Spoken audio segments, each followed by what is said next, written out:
Deux fragments du journal intime de Dieu. Fragment 1019.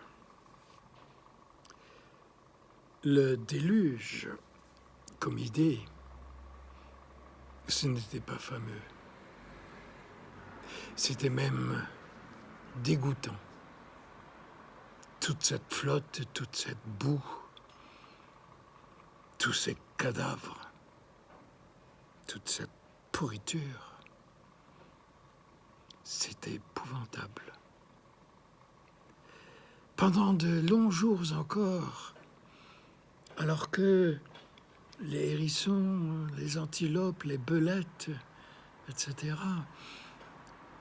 avaient depuis longtemps péri, noyés, pendant de longs jours encore, on voyait volter désespérément les papillons, les hirondelles, les cigognes, les cygnes, les grues cendrées, les abeilles, les hannetons, les coccinelles, etc. C'était poignant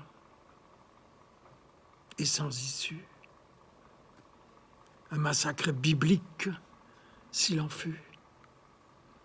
J'ai toujours eu un faible pour mon hanneton. J'ai dû voir des centaines de milliers de hannetons à bout d'épuisement, tomber finalement dans les flots. C'était un cauchemar. Plus tard, Albert Schweitzer a philosophé sur la dignité des animaux et sur leur innocence.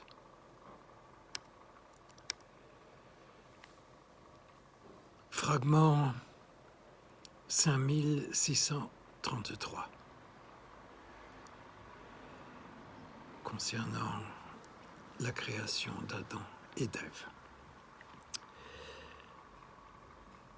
Quand il s'agissait de façonner le sexe d'Adam, je n'ai pas longtemps réfléchi. Suffisait que ça soit fonctionnel et efficace.